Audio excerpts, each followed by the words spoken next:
우리 주님께서 요한복음 14장 15절에 이런 말씀을 하셨어요. 너희가 나를 사랑하면 나의 계명을 지키리라. 혹시 여러분 중에 이렇게 그 사랑을 테스트해보고 싶으신 분, 이 사람이 나를 정말 사랑하는가, 연인 간에 또는 남편이 정말 사랑하는가, 어떻게 확인해야 될까요? 네, 말로만 확인하시면 안 되고요. 네, 정말 이 사람이 나를 사랑하면 나의 계명을 지키리라. 네, 내가 중요하게 여기는 것을 말로만 하지 않고 행동에 옮긴다는 것입니다. 그것으로 그 사람이 나를 사랑하는지 여부를 알 수 있어요. 그러니까 여러분 말로만 해서 속지 마시기를 바랍니다. 네, 그래서 사랑은 명사가 아니라 동사라고 하잖아요. 네, 사랑은 감정이 아닙니다. 네, 감정을 가지고 오는 거지만 순종으로 증명되는 이 의지적 사랑, 이것을 지정의의 인격적 사랑이라고 말합니다. 그런데 문제는 우리 많은 크리스찬들이 천국의 영광은 사모하면서도 십자가의 좁은 길은 원치 않는다는 것입니다. 구원의 이 은혜와 축복은 바라면서도 세상의 쾌락도 같이 누리고 싶어 한다는 것입니다. 그래서 입으로는 주님을 사랑한다는데 막상 삶에서는 반대되는 모습이 나타나고 있어요. 우리가 예수님을 구세주라고 받아들이지만 정작 내 삶의 주인 되심, 로드십, 주님으로는 인정하지 못하고 있다는 것입니다. 예수님은 어떤 우리 삶의 어떤 조언자, 상담자, 이거는 얼마든지 인정하면서도 우리 삶의 주권자로서, 통치자로서는 인정하지 않는 크리스찬들이 있다는 것입니다. 그 결과 오늘 교회 안에 예수님의 제자들이 아니라 팬들이 많아요. 이 팬들은 언제든지 마음 상하면 떠나는 사람들이에요. 등 돌리는 사람들입니다. 주님을 따르는 사람이 아니라 구경하는 사람들이 너무 교회 안에 많다. 이것이 오늘의 기독교의 문제라고 생각합니다. 사랑하는 성도 여러분, 하나님의 은혜를 체험하는 사람들이 이제 은혜 안에서 자유함을 누리다 보니까 난 뭐든지 할 수 있어. 근데 이거 가끔 오해하는 분이 있어요. 은혜는 죄를 용인하는 면죄부가 아니라 죄를 거절하는 능력입니다. 은혜는 하나님의 뜻에 순종하게 하는 힘이에요. 진짜 은혜를 경험한 사람은 교회를 떠나라고 해도 떠날 수 없습니다. 세상과 양다리 걸칠 수가 없습니다. 성령 안에서 새롭게 됨을 경험한 사람은 날마다 자기의 뜻을, 자기를 부인하는 삶을 기꺼이 살게 되는 것입니다. 이게 바로 순종의 삶이다. 우리가 그렇게 말합니다. 사랑하는 성도 여러분, 우리가 신앙의 자유를 얼마나 중요하게 생각합니까? 우리 그리스도인의 자유는 그리스도 안에서 우상이 어디 있어요? 우리가 모든 것을 할 수 있다. 그러면서 정작 자신의 정욕과 욕망을 따르는 걸 자유라고 착각하는 사람들이 있어요. 진정한 자유는 그것을 억누르고 하나님의 뜻을 따르는 게 진짜 자유입니다. 그리스도인의 자유는 누가 제한하는 사람도 없고 내 맘대로 내가 하겠다는 이게 아니라, 내가 하고 싶은 것을 하는 자유가 아니라 하나님의 말씀에 마땅히 행해야 될 것을 행하는 자유, 이게 진정한 자유라는 것입니다. 그러므로 구원의 확신이라는 게 어떤 내 감정 이런 것이 아니라 내 인생의 중심이 나로부터 하나님께로 바뀐 거예요. 나의 모든 것을 주님께 드리는 내 존재의 변화가 구원의 확신이라는 것을 우리는 잊지 말아야 될 것입니다. 사랑하는 성도 여러분, 주님의 제자 중에 주님과 항상 함께했지만 마음은 전혀 다른 곳에 있었던 사람, 겉으로는 제자였지만 속으로는 배신자, 바로 가룟 유다가 있습니다. 우리 요한복음 6장 70절 같이 보시겠습니다. 예수께서 대답하시되 내가 열두를 택하지 아니하였느냐? 그러나 너희 중에 한 사람은 망인이라 하시니. 그럼 유다가 예수님의 제자로 부름을 받았는데 이 마귀라는 말은 처음부터 믿지 않았다라는 상징적 의미입니다. 예수님의 제자 중에 120명도 아니고 12명인데 이런 가룟 유다가 있다는 것은 무엇을 말할까요? 12명인데 어떻게 이런 배신자가 있을 수 있을까요? 이것은 오늘 교회 안에 알곡과 가라지가 함께 공존한다는 것을 말씀하고 있어요. 오늘 교회 안에 가룟 유다와 같은 신앙이 있다는 겁니다. 있어서는 안 되는데 12명 중에 한 명이 이런 신앙이 있었다는 것입니다. 여러분, 유다는 처음부터 주님을 사랑하지 않았어요. 주님이 택해서 불렀지만 그는 주님의 말씀에 관심이 없었어요. 예수님을 따랐지만 그의 관심은 출세와 성공을 위해서 예수님을 이용하는 사람이었습니다. 세상적인 기대를 가지고 다 다른 사람들이 메시아를 바랐지만 그는 특별히 정치적 메시아를 기대했어요. 여러분이 가룟 유다가 돈 때문에만 배신했다고 생각하지 마십시오. 진짜 돈 때문에 그랬으면 그 은 30 받았을 때 제가 생각할 때는 빨리 가서 빚 갚았을 것 같아. 그런데 그가 그 돈을 그대로 갖고 있었잖아요. 나중에 그 돈 다시 돌려준다고 그러잖아요.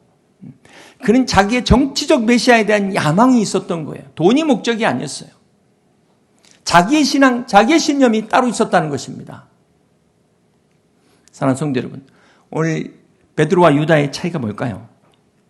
베드로는 주님의 수제자였지만 물제자였어요.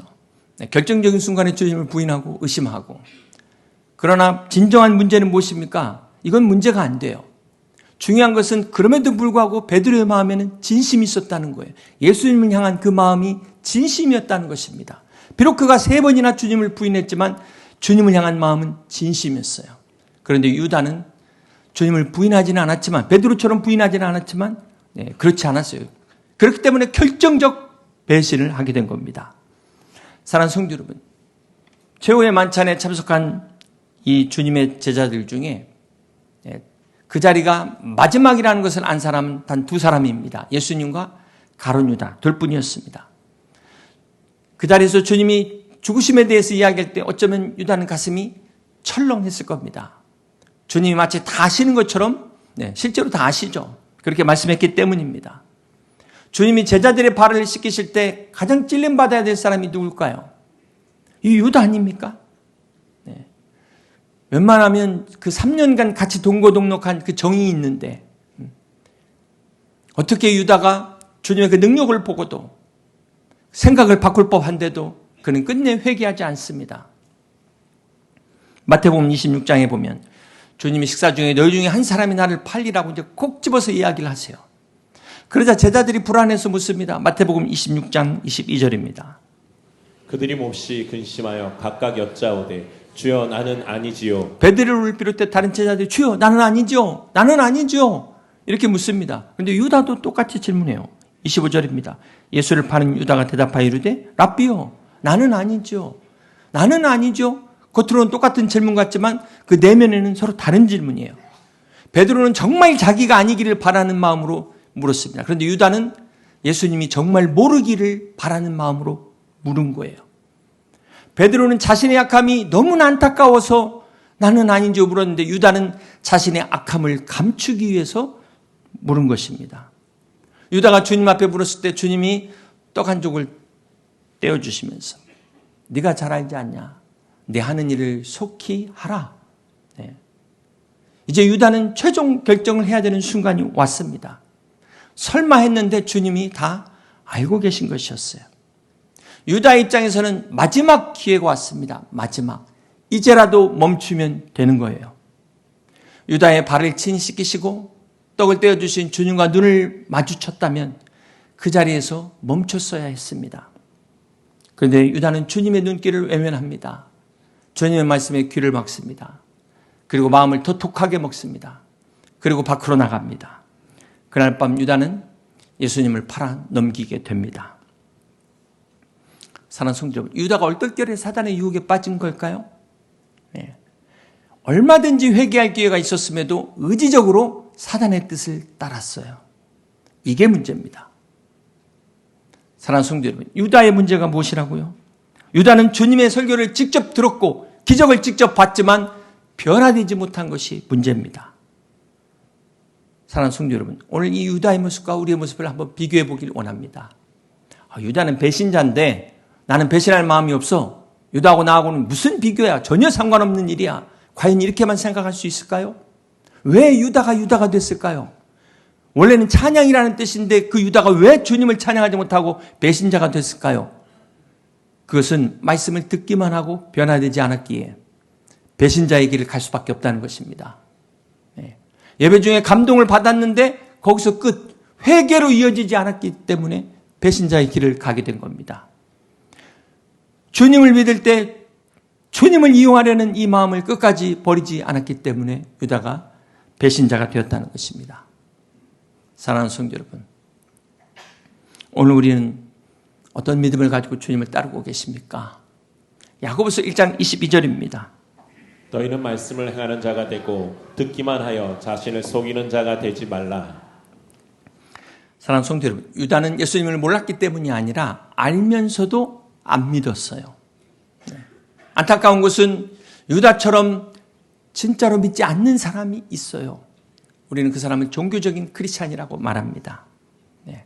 사랑하는 성도 여러분, 진리는 듣는 것만으로 진리가 되지 않습니다. 그것을 믿고 따를 때 생명이 되는 것이 진리입니다. 그런데 한 가지 유다에게 긍정적인 면도 있더라고요. 비록 유다가 배신자였지만 다른 제자들을 끌어들이지 않았다는 겁니다. 베드로한테 가가지고 야, 우리가 기대했던 메시아가 아니야. 우리 다 속았어. 다른 제자들 얼마든지 충동할 수 있지 않을까요? 베드로 안 되면 안드레라도 다른 제자들이라도 계속해서 찔러보지 않았을까요? 간혹 시험에 들어가지고 교회를 떠나는 사람들을 보면 자기 혼자만 그런 게 아니라 꼭 다른 사람들을 끌어들입니다. 자신의 합리화를 위해서, 정당성을 위해서라도 다른 사람을 자기 편 만들려고 그 사람의 막 믿음까지 흔들어 놓고 뒤집어 놓아버려요. 여러분, 멀쩡하게 신앙생활 잘하는 사람이 어느 날 안 보이는 경우가 있어요. 말씀의 통로가 막혔기 때문에 그렇습니다. 이건 그냥 단순한 배신의 차원을 넘어서 그 영혼을 도적질하는 거예요. 그 영혼을 죽이는 행위가 되는 것입니다. 유다도 이렇게는 안 했어요. 마태복음 18장 6절입니다. 누구든지 나를 믿는 이 작은 자 중 하나를 실족하게 하면 차라리 연자 맷돌이 그 목에 달려서 깊은 바다에 빠뜨려지는 것이 나으니라. 사랑하는 성도 여러분, 말씀이 나온 김에 우리가 믿음이 연약한 사람의 신앙을 무너뜨리는 것은 심각한 문제입니다. 그 영혼을 지옥으로 끌고 가는 것과 다름없다는 것입니다. 무서운 죄예요. 결코 우리가 주님을 배신한 유다도 하지 않은 죄를 범하는 일이 없기를 바랍니다. 사랑하는 성도 여러분, 마귀의 전략 중에 물귀신 작전이 있어요. 물귀신. 절대로 혼자 죽지 않고 다른 사람 끌고 가서 같이 죽는 게 마귀의 물귀신 작전입니다. 그래서 우리가 깨어서 잘 분별해야 됩니다. 사랑하는 성도 여러분, 우리가 다른 사람의 신앙을 분별하는 것도 중요하지만 전에 먼저 더 긴급한 것은 내 신앙을 분별하고 점검하는 것입니다.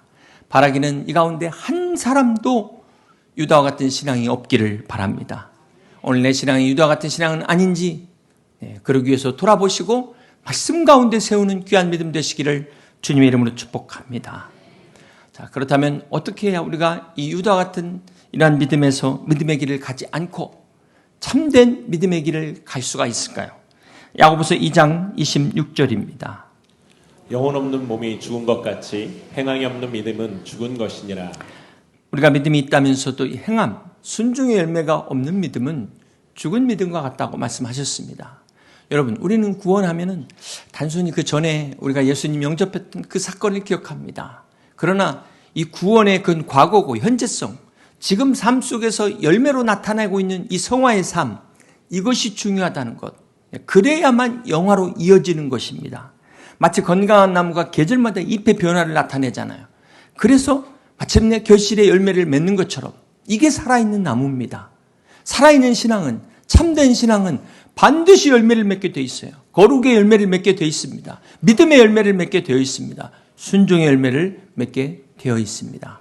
이것을 오늘 본문의 마태복음 7장 17절에 주님께서 이와 같이 좋은 나무보다 아름다운 열매를 맺고 못된 나무가 나쁜 열매를 맺나니.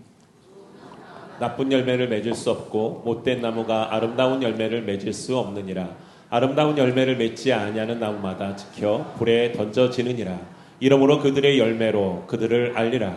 그렇습니다. 그들의 열매로 그들을 알리라. 참된 구원은 말이 아닌 삶의 열매로 나타나는 것입니다. 그러면 사랑하는 성도 여러분, 우리 스스로에게 한번 물어보시길 바랍니다. 내 신앙은 과거에 머물러 있는가? 아니면 오늘도 주님의 말씀에 따라 순종하고 있는가? 고린도후서 13장 5절입니다. 너희는 믿음 안에 있는가? 너희 자신을 시험하고 너희 자신을 확증하라. 예수 그리스도께서 너희 안에 계신 줄을 너희가 스스로 알지 못하느냐? 그렇지 않으면 너희는 버림받은 자니라. 사랑하는 성도 여러분, 우리가 솔직히 자신을 객관적으로 본다는 게 참 쉽지 않습니다. 다른 사람의 문제는 잘 보면서도 막상 자기의 문제를 잘 못 보는 사람들이 너무 많습니다. 오늘 우리는 하나님의 말씀의 거울 앞에 우리 자신의 모습을 비춰봐야 합니다. 사랑하는 성도 여러분, 오늘날 교회 안에 진정한 위기가, 진짜 위기가 무엇일까요? 교회 안에 진짜 위기는 바로 저 외부의 사탄의 공격이라기보다는 내 안에서부터의 내 신앙의 본질을 잃어버리는 것, 내 믿음의 이 근간이 희미해지는 것, 이게 더 큰 문제라는 것입니다. 아무리 시대가 변해도 진리는 결코 변하지 않습니다. 하나님은 결코 변하지 않습니다. 우리가 이 진리의 하나님을 잃어버리면 우리는 껍데기밖에 남을 수 없다는 사실을 기억하시길 바랍니다. 사랑하는 성도 여러분, 구원은 내가 하나님을 얼마나 강하게 붙잡고 있느냐에 달려있는 것이 아니라 전능하신 하나님이 나를 붙들고 있다는 이 사실에 우리의 구원이 있음을 기억하시기를 바랍니다. 성도의 구원은, 오늘 우리 크리스찬들의 구원은 내 노력도 내 결심이 아닌 하나님의 약속에 근거한 진리라는 사실을 기억하시기를 바랍니다. 그래서 요한복음 10장 29절에 그들을 주신 내 아버지는 만물보다 크심에 아무도 아버지의 손에서 빼앗을 수 없느니라 그랬습니다. 아무도 하나님 아버지의 손에서 우리를 빼앗을 자가 없다고 말씀합니다. 이것이 성도의 안전이에요. 이것이 성도의 보험인 것입니다. 그렇습니다. 오늘 우리의 믿음은 흔들릴지언정 결코 구원은 흔들리지 않습니다. 저와 여러분이 연약해서 우리가 흔들릴 수 있지만 우리를 붙잡고 계신 하나님은 전능하시기에 그 하나님의 구원은 결코 흔들림이 없다는 사실을 기억하시기를 바랍니다. 내가 흔들린다고 해서 하나님의 구원마저 흔들린다고 착각하지 마시기를 바랍니다. 그래서 빌립보서 1장 6절은 말씀합니다. 너희 안에서 착한 일을 시작하신 이가 그리스도 예수의 날까지 이루실 줄을 우리가 확신하노라. 우리 안에서 예수 그리스도를 통하여 구원을 시작하신 하나님께서 그리스도의 예수의 날까지 마침내 완성하실 것을 믿습니다. 이것이 내 노력이 아니요 하나님의 은혜이기에 오직 믿음 안에서 주님만을 바라보고 승리하는 오늘 하나님께 찬양으로 영광 돌리는 여러분 다 되시기를 주님의 이름으로 축복합니다. 안타깝게도 간혹 교회에서 이렇게 상처를 받아가지고 떠나는 사람들이 있습니다. 참 상처가 없어야 되겠지만 참 현실적으로 볼 때는 이 상처를 어떻게 해야 될까요, 여러분?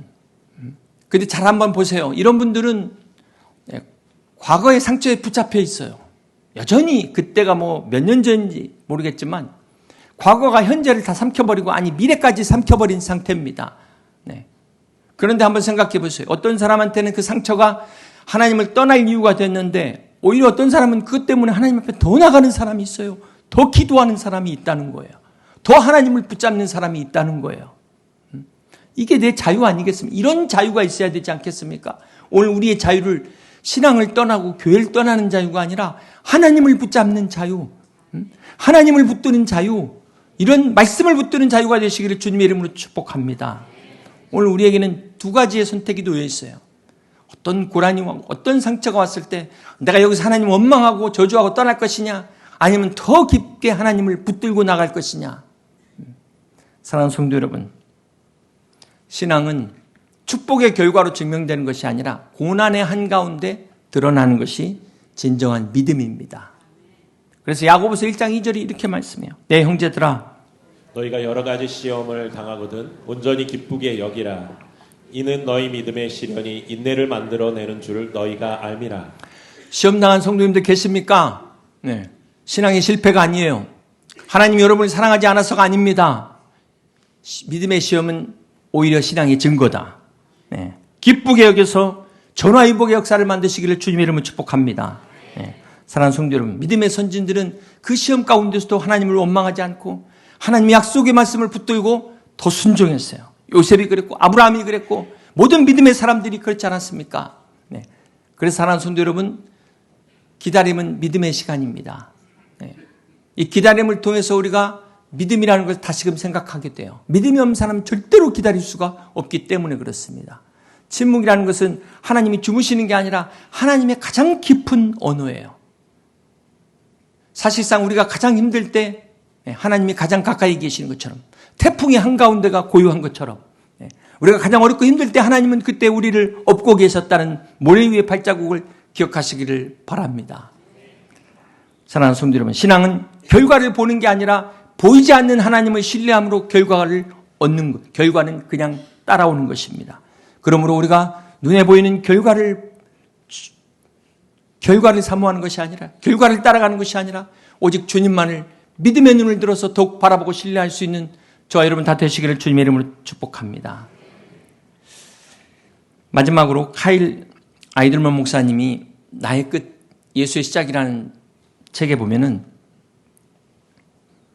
한 남자 이야기가 나옵니다. 이 남자가 어느 날 큰 실수를 저지르게 되는데요. 자동차로 후진하다가 사람을 쳤는데 문제는 자기 아들이 죽었습니다. 상상조차 하기 어려운 일이죠. 네. 절제 자기 아들을 죽인 살인자가 된 이 아버지가 매일 한 일은 매일같이 후회하는 일이었어요. 가슴을 치면서 내가 왜 그랬을까? 그때 조금만 늦게 운전했어도, 아니 조금만 더 빨리 운전했어도, 내 아들이 어디 있었는지 위치를 확인만 했어도, 그날 회사에서 내가 조금만 더 늦게 왔어도 매일같이 후회합니다. 뼈를 깎는 자기 반성과 살을 도려내는 자기 성찰로 탄식의 눈물을 매일같이 흘립니다. 그럼에도 아무런 일이 일어나지 않아요. 그러면서 그가 이 고통 가운데 깨닫는 중요한 사실을 깨닫게 돼요. 내가 이 고통이 빨리 사라지는 것보다는 이 고통을 통해서 완전히 내가 깨어지고 부서지는 것이 중요하다는 것을 깨닫게 됩니다. 그리고 그가 이 사실을 깨닫고 그는 이렇게 말합니다. 내가 모든 걸 잃어버린 순간 나는 그때 예수님을 만났습니다. 네. 그래서 이 책의 제목이 나의 끝, 예수님의 시작입니다. 그렇습니다. 사랑하는 성도 여러분, 내가 끝나는 그곳에서 주님이 시작하십니다. 이것이 믿음입니다. 사랑하는 성도 여러분, 우리의 노력이 끝나는 곳, 우리의 힘이 다 끝난 곳, 내가 무너진 그곳, 거기서 우리는 주님을 만나게 됩니다. 거기서 주님을 만나야 합니다. 내가 너무나 부족하고 연약하다고 느껴질 때, 나는 아무것도 아니라고 아무것도 할 수 없다고 느낄 때, 그때가 바로 하나님의 때라는 거예요. 네. 나의 한계를 인정할 때, 네. 나의 의지를 내려놓을 때, 그때가 하나님의 은혜가 임할 때입니다. 그럼 여러분 세상이 흔들리고 여러분 주위에 있는 사람들이 다 떠나가고 심지어 배신한다 할지라도 오직 믿음만을, 오직 주님만을, 오직 말씀만을 붙잡으시기를 바랍니다. 나의 끝은 바로 하나님의 시작이기 때문에 그렇습니다. 이제 말씀을 정리합니다. 사랑하는 성도 여러분, 여러분 진정 구원 받으셨습니까? 아니면 내 신념을 위한, 내 만족을 위한, 나만의 어떤 내 생각을 위한 그런 신앙생활을 하고 있지는 않습니까? 종교인의 모습으로 살아가고 있지는 않습니까? 내가 진정으로 하나님 뜻 가운데 하나님을 섬기는 자입니까? 아니면 하나님을 이용하려는 자입니까? 만약 지금까지 진정한 신앙이 아니었다면 바로 지금이 돌이킬 때입니다.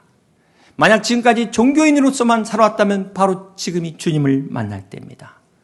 여러분, 신앙은 한순간의 불꽃이 아니라 평생의 불씨가 되어야 합니다.